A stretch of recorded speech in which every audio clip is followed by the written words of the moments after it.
Um, I play Rain Sinclair, and she, her mutant power, her name is Wolfsbane, and she has the ability to shapeshift into like a werewolf, and then she can also go full wolf. And so I guess her power is to have like super heightened senses, and she can see really well in the dark and hear things that are super far away and smell everything.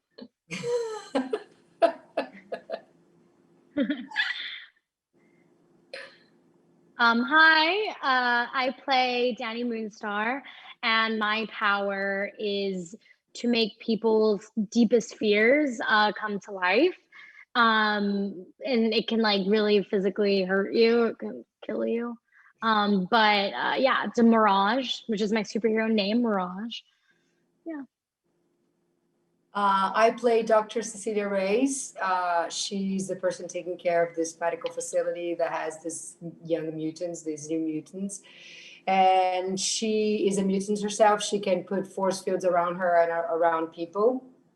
And she's someone that has a plan for these kids and is just trying to guide them through understanding their powers.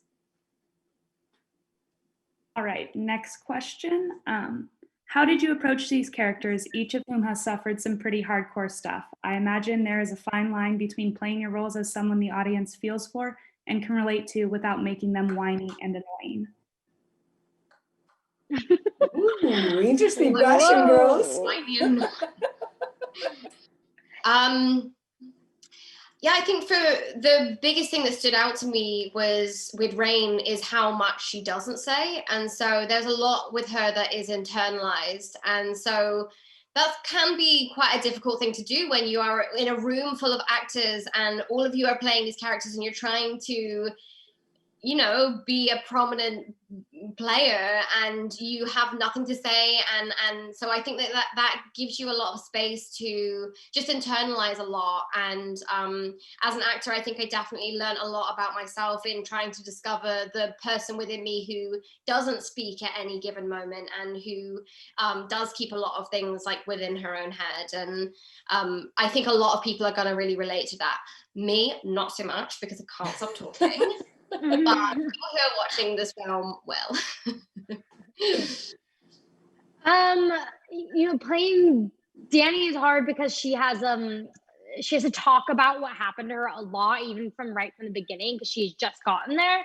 I feel like we did actually, while filming, like some reworks on some of the dialogue, because we found that she would just be talking about like, oh, well, you don't understand, you know, what happened. And we were kind of like, well, this is getting actually a little repetitive. And I don't think she needs to, you don't need to talk about it that much. Like what Maisie's saying, it's like what you don't say. But it's hard to play a character that's been hurt so much. But Danny's like she's like soft spoken, but she's tough. So she's like, I think she's like an in-between of Anya and Maisie's character, where she's like kind of like a little moody and aggressive, but she's also very shy and soft-spoken and like a little numbed out by all the pain that she's feeling. So I tried to go that direction instead of going into whiny. But you know, yeah. I think it's really cool that you see that all of you guys, I mean, you guys achieved something that was interesting, that normally these characters are always portrayed in normal films, meaning not action or hero films, superhero films. They would be the problematic teen, or the teen that has issues, or the teen that is like there's always something related to that. And this film, in a way, which I think the X-Men always do, is that what is called the different and what is the one that is not the normal, they are the heroes, and their struggle is what makes this stronger. And I think you guys really understood that with Josh, with the work that you guys did was really nice to see, is that through the work and through the preparation, understanding these traumas, being character driven, it's what made the film different, meaning you guys from the pain becoming powerful. Yeah.